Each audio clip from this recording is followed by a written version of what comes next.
Hello दोस्तों, मैं सुधा भट्ट। मैंने अभी 24 फेब को जो है केवीएस पीआरटी का मॉर्निंग शिफ्ट का एग्ज़ाम दिया है। तो मुझे जो कुछ एक्सपीरियंस वहाँ से हुआ, मुझे लगता है कि आप तक पहुँचना चाहिए, जो आपके लिए बेनिफिशियल हो सकता है। तो हम उसकी चर्चा कर लेते हैं, उसके बारे में बात कर लेते हैं। तो हम सबसे पहले बात करते हैं पेपर कैसा आया हुआ है। पेपर जो है हार्ड नहीं है, पेपर बहुत ईजी नहीं है, पेपर बहुत क्या बोलेंगे मॉडरेट लेवल का है। ठीक है, जिसकी बेसिक क्लियर्स हैं, जिसकी बेसिक जानकारी क्लियर है सब्जेक्ट को लेके, कॉन्सेप्ट को लेके, वो बहुत ही ईजिली से पेपर को क्लियर कर सकते हैं। ठीक है, तो हम सबसे पहले 20 नंबर जो हमारा पहले लैंग्वेज प्रोफिशेंसी, उसकी बात कर लेते हैं। इसमें 10 नंबर हिंदी हैं, 10 नंबर इंग्लिश के हैं। तो जो 10 नंबर इंग्लिश के हैं उसमें क्या है, हमसे सिनोनिम्स एंटोनिम्स पूछे गए हैं। अच्छा, सब्जेक्ट का एक सेंटेंस दिया गया, उसके एरर बता रहे हैं। सब्जेक्ट मतलब सेंटेंस का जो 4 पार्ट में डिवाइड करके उससे पूछा भी कौन से पार्ट में एरर है।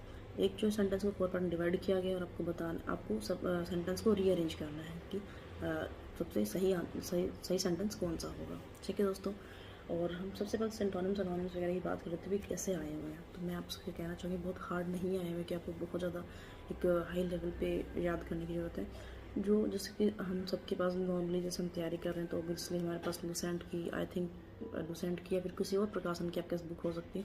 तो उसमें जो क्या बोलते हैं, जो सिनोनिम्स एंटोनिम्स हैं, आप जस्ट उसको रीड कर लीजिए एक बार। उससे क्या होगा कि आपको आइडिया से लग जाए। क्योंकि क्या होता है, जैसे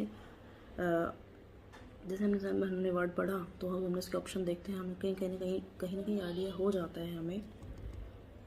ठीक है, तो आप उसको आसान कर लेते हैं, हार्ड नहीं आए हुए हैं। ठीक है, उसके बाद हम उसके बाद कर लेते हैं इंग्लिश की बात, हम उसके बाद हिंदी की बात कर लेते हैं। ठीक है, तो हिंदी में भी वही चीज़ पूछेगी, बहुत ही 10 नंबर की जो स्टार्टिंग वाला जो 10 नंबर है उसमें आपसे जनरल ग्रामर पूछी गई है। बहुत ही ईजी लेवल की ग्रामर पूछी गई। जैसे उसने पूछ लिया आपको मुनिंदर, जैसे मेरे पेपर में आया था मुनिंदर करके आया हुआ था, उसके आपको संधि छेद करना था। 4 आपको वर्ड दिए थे, आपको बताना था इनमें से स्वर संधि कौन सी नहीं है। ठीक है, तो सबसे पहले हम बता देंगे, कई बार क्या होता है हम बहुत जल्दी जल्दी में क्वेश्चन को पढ़ लेते हैं और हम अच्छे से क्वेश्चन पढ़े बिना उसका आंसर कर देते हैं, तो वहाँ पे हमारी गलती हो जाती है। ठीक है, ईजी जो पेपर होता है, या हम कहें कि जो हमारे लेवल का जो हमें लग रहा है कि हाँ ईजी आया हुआ है, तो वहाँ पे ये वाली प्रॉब्लम ज़्यादातर देखने को मिलती है। ठीक है, फिर हम बात कर लेते हैं सेकंड पार्ट की, general awareness, current affair, reasoning और कंप्यूटर। ठीक है, जो क्या है 20 नंबर के हैं। 10 नंबर का हमारा जीके है।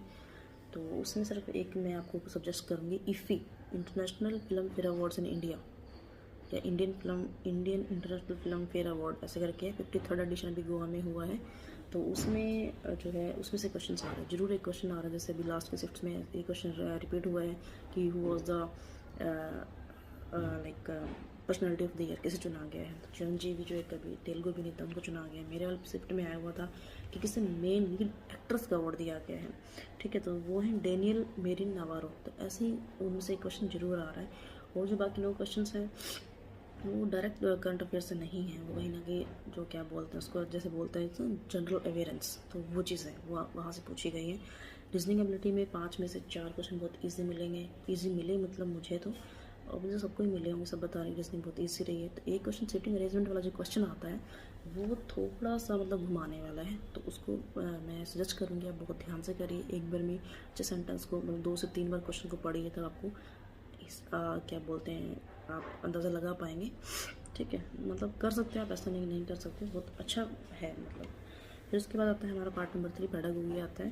पेडागोगी में क्या है, 60 नंबर क्वेश्चन, 60 नंबर है हमारे सबसे ज़्यादा वेटेज है उसके एक सब्जेक्ट की। तो इसमें आप NEP 2020 जरूर पढ़ के जाइए। उसमें NEP 2020 में कम से कम 5 से 6 क्वेश्चन आए हुए हैं, बहुत ही ईजी क्वेश्चन आए हुए हैं। ऐसा नहीं कि बहुत ज़्यादा गहरे क्वेश्चन पूछे गए, बहुत डीप क्वेश्चन पूछे गए हैं। बस पूछा गया कि NEP 2020 के जो क्या टारगेट्स हैं वो कब तक पूरे करने की उम्मीद बताई जा रही है। जैसे 2025 तक ये है कि हम 2025 तक उसको अचीव कर लेंगे टारगेट्स को। ठीक है, यही क्वेश्चन मैं दोस्तों आपको बता दूँ, एक क्वेश्चन 2 बार आया है, लेकिन क्या किया गया है, एक क्वेश्चन पहले सिंपल तरीके से, दूसरे क्वेश्चन क्या है उसमें को जैसे एक FLN करके है, उसको ऐड कर दिया गया। फिर पूछा गया कि इसके अनुसार यदि शिक्षा NEP 2020 में FLN के साथ मतलब जुड़ने के बाद तब हम टारगेट को कब तक पूरा कर पाएंगे, ऐसे करके कोई क्वेश्चन पूछा गया था। तो उसका सेम आंसर ही है, लेकिन मतलब ये है कि मतलब मुझे फील हुआ जब मैंने किया, मुझे हुआ कि नहीं ऐसा थोड़ी हो सकता है कि एक ही क्वेश्चन 2 बार आ रहा है। तो आप प्लीज़ इसको ध्यान दीजिए कि ऐसा हो रहा है। ठीक है, तो और पीछे वाले क्वेश्चन भी रिपीट हो रहे हैं। क्वेश्चन जैसे आ रहा है कि एक टीचर के जो है मैक्सिमम जो टीचिंग आवर्स कितने होने चाहिए, 45 आवर्स होने चाहिए। एक क्वेश्चन पूछा गया है कि जो हमारी RTE एक्ट आया था, राइट टू एजुकेशन एक्ट 2009 के अनुसार किस वर्ग के बच्चों को शामिल किया गया है, तो 6 से 14 साल के बच्चों को शामिल किया, मतलब बहुत ही एजुकेशन आ रहे हैं। लेकिन उसके बाद जैसे हमारा जो ये है लीडरशिप वाला क्वेश्चन है, और ये जो स्कूल और क्या बोलते हैं हमारे फैमिली रिलेशंस हैं, उसको करके जो क्वेश्चन, उनमें भी बहुत सारे क्वेश्चन आए हुए हैं। एक क्वेश्चन बार बार रिपीट हो रहा है कि जो प्राइमरी एजेंसी कौन सी है सोशलाइजेशन के बच्चों के लिए, दैट इज़ अ फैमिली। तो ये क्वेश्चन भी हर शिफ्ट में आया हुआ है, बार बार रिपीट हो रहा है, तो आपके प्लीज़ ध्यान दीजिए इस चीज़ को। तो जो क्वेश्चन आ चुके हैं, रिपीट हो रहे हैं और हमें पता है, उनको बहुत ध्यान से पढ़ के कीजिए, उनको गलत मत कीजिएगा। अच्छा, फिर हमारा आता है fourth part, subject specific, Hindi, English, maths और इंग्लिश, जो कि प्रत्येक ईच पार्ट 20-20 मार्क्स का है।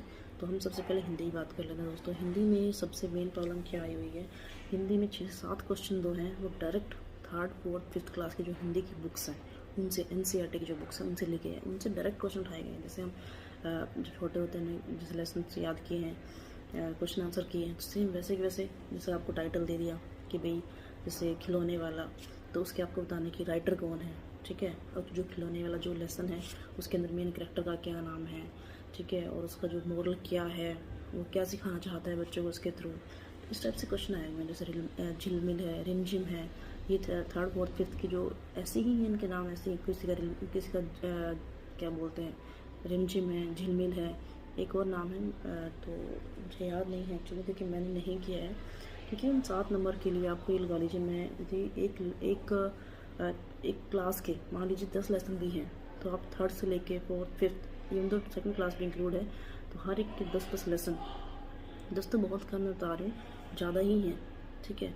तो उन सबको रिवाइज़ करना, चलो रिवाइज़ तो हम कर भी ले, लेकिन उनको याद रखना। अब आप बताइए, जैसे मैंने पूछा से अभी बताया भी, खिलौने वाला जो लेसन है उसके लेखक कौन है, चलो हमने एक याद कर लिया, तो 10 से 12 मतलब क्या होगा, सब हमने रिवाइज़ कर लिया, लेकिन हम वहाँ से आंसर करेंगे, हमें दिमाग में वो हमने पढ़ा था लेकिन हमें नहीं आ रहा है। तो वो सब चीज़ें मतलब एक लास्ट टाइम में, जो हमें 3 से 4 दिन में हमें पता लग रहा है, अभी पता लग रहा है कि वहाँ से क्वेश्चन आता है, हम रिवाइज हम उसकी तरफ भाग रहे हैं हमारे मेन सिलेबस को छोड़ के। तो देखिए, जिन्होंने पढ़ रखा है, जो टीचर एज टीचर वहाँ पे काम कर रहे हैं, या फिर जिनके बच्चे वहाँ पे पढ़ रहे हैं, जो बच्चे साथ में कॉन्टैक्ट में रहते हैं, उनको पढ़ाते हैं, तो आई थिंक वो लोग फिर भी उसको ईजिली कर सकते हैं। जो पहले एकदम से आप जिसको पढ़ने जाते हो, तो मुझे लगता है बहुत हेक्टिक हो जाता है लास्ट के दिनों में, क्योंकि और भी हमें सब्जेक्ट को प्रिपेयर करना होता है। तो आगे देखिए आपकी इच्छा है, लेकिन वहाँ से मैं बता दूँ 6 से 7 नंबर के क्वेश्चन जरूर वहाँ से आ रहे हैं।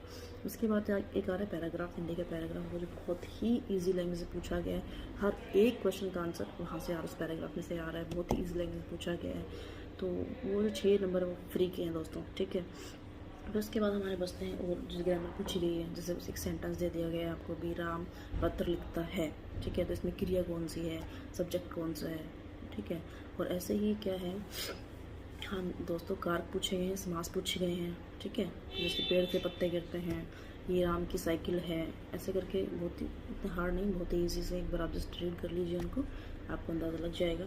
अच्छा, फिर हमारा आता है इंग्लिश का। इंग्लिश में यदि बात को सेम एक पैराग्राफ आया हुआ है, पैराग्राफ बहुत ही ईजी लैंग्वेज में है, हर एक क्वेश्चन का आंसर उस पैराग्राफ में से है, लेकिन उसमें एक क्वेश्चन पूछा जाता है जिसमें मोस्टली ये पूछा है कि नहीं है, कि ये जो सब, जैसे मान लीजिए कोई एक वर्ड दे दिया गया कि इसका मीनिंग ये नहीं बनता है, भाई इस वर्ड का मीनिंग इनमें से कौन सा नहीं है, ठीक है। तो इस तरीके से तो आप बहुत ध्यान से कीजिए, क्योंकि उसका जो मीनिंग है कई बार से आपको दिमाग लगाने की जरूरत नहीं, वो उस पैसेज में ही मिलेगा। यदि आपने उसको अच्छे से पढ़ा है तो आप वहीं से निकाल पाएंगे कि इस वर्ड का मीनिंग इस पैसेज में नहीं आ रहा है, ठीक है। फिर आ रहा है, जैसे मान लो पॉजिटिव पूछ रहा है, किसका मीनिंग आ रहा है, पैसेज से निकल रहा है, फील हो रहा है, तो वो आप ध्यान से कर लीजिएगा, ठीक है दोस्तों।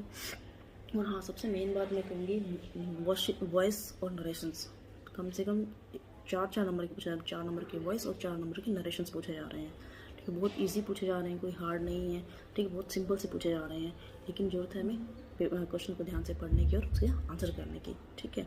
फिर हम मैथ्स की बात करते हैं। मैथ्स का भी दोस्तों वही लेवल है, 5th क्लास तक का जो मैथ्स है, इवन तो मुझे लगता है वो स्टेटमेंट भी आई थिंक से एज इट इज़ उठा के रखी गई हैं, लेकिन थोड़ा चेंज आई थिंक किया गया। जैसे सेंटीमीटर का मीटर है, तो वहाँ से जैसे मान लीजिए आपको एक रेक्टेंगल का एरिया निकालना है, तो 1 सेंटीमीटर में दे दिया लेंथ, और विड्थ दे दिया आपको मीटर में, तो आपको यदि आप उसको क्या होता है, लेंथ इंटू ब्रेड्थ होता है, यदि आप उसको मल्टीप्लाई करोगे तो क्या गलत होगा। तो आपको ये चीज़ ध्यान रखने की, मीटर और सेंटीमीटर है तो उसको आपको चेंज करते हुए करना पड़ेगा, ठीक है दोस्तों। तो बहुत ध्यान, इतना हार्ड लेवल नहीं है मैथ्स का, बहुत ही ईजी लेवल है। मैथ्स तो मेरा 20 में से मुझे है कि मुझे 20 में से 20 ही आने चाहिए, बहुत ही ईजी था। अब हम बात कर लेते हैं ईवीएस की दोस्तों। तो ईवीएस में भी सेम वही चीज़ है, 3rd से 4th क्लास तक के जो ईवीएस की बुक है सेम वहीं से निकाला गया है, हर एक चीज़ बिल्कुल। ठीक है, जैसे एक क्वेश्चन पूछा गया था कि इंडिया की भारत पर माउंटेन एवरेस्ट पर चढ़ने वाली पहली भारतीय महिला कौन थी, दैट इज़ बछेंद्री पाल। तो उससे रिलेटेड आप क्वेश्चन थोड़ा बहुत कर सकते हैं, कहाँ उनका जन्म हुआ, वो कहाँ की रहने वाली थी, जिसका नाम मल्लेश्वरी है, भारतोलन में है, तो वो कहाँ की रहने वाली हैं, इस टाइप के क्वेश्चन आ रहे हैं। वो सब जो टॉपिक्स हैं वो एज इट इज़ वहीं से लिए गए, ईवीएस की बुक से लिए गए हैं। एक जो मेन चेंज किया गया है, 2 मिनट रुको बेटा, एक जो मेन चेंज किया गया है ईवीएस में ये है कि दोस्तों उसमें क्या है, क्वेश्चंस जैसे रीजनिंग में पूछे जाते थे ना, अभी एक कथन दिया गया, सेकंड से कथन दिया गया है, तो एक कथन दूसरे को पूरा कर रहा है कि नहीं कर रहा है, इस टाइप से ईवीएस में क्वेश्चन पूछे गए हैं। जैसे मुझे एक क्वेश्चन याद है कि मछली स्वास्थ्य के लिए लाभदायक है, उसका सेकंड सेंटेंस था कि मछली से हमें कोड लिवर प्राप्त होता है, कोड लिवर ऑयल, और वो उसमें विटामिन डी की प्रचुर मात्रा होती है। तो उसमें ऑप्शंस दिए गए थे कि एक ठीक है, दूसरा ठीक है, या दोनों ठीक हैं, एक जो है बी को पूरा कर रहा है कि नहीं कर, बी ए को पूरा कर रहा है कि नहीं कर रहा। तो इस टाइप के क्वेश्चन देखने को मिल रहे हैं। तो ईवीएस में हमने पहले कभी, यदि मैं कहूँ कि नहीं देखने को मिले ऐसे क्वेश्चन, तो ये थोड़े से घुमाने वाला क्वेश्चन है, उस पर ध्यान देने की ज़रूरत है। ठीक है, और मैं ये कहूँ कि बाहर से कुछ भी नहीं है। मुझे एक क्वेश्चन याद आया जो डायरेक्ट क्वेश्चन पूछा गया था, तरुण संघ जो है वो किस क्षेत्र से रिलेटेड है। तो जो तरुण संघ है दोस्तों, ये राजस्थान की एक वो है, जैसे एक क्या बोलते हैं एनजीओ होती है, वैसे वो लोग क्या करते हैं, जो जल प्रबंधन होता है, जैसे तालाब वगैरह बनवाना है, तालाब को ठीक करना है, उससे रिलेटेड जो काम होते हैं, ठीक है, जल संरक्षण, ये जो चीज़ें जल प्रबंधन का कार्य करती है, इस टाइप के क्वेश्चन पूछे गए हैं, बहुत ही इजी क्वेश्चन पूछे गए। तो जरूरत है हमें ध्यान से देने की। ईवीएस में जो मेन मैंने देखा है कि कहाँ पे प्रॉब्लम आ रही है, जिसमें मैंने बताया कि 2 से 3 सेंटेंसेस में पूछे हैं, तीसरे पूछा है कि भी कौन से रिलेट करता है, कौन किससे रिलेट नहीं कर रहा है। तो जो इस टाइप के क्वेश्चन थोड़ा कन्फ्यूज़ कर रहे हैं हमें। ठीक है दोस्तों, तो ये थी मेन जानकारियाँ जो आपके लिए हेल्पफुल हो सकती हैं। तो thank you so much, bye bye, best of luck for your exam, bye bye.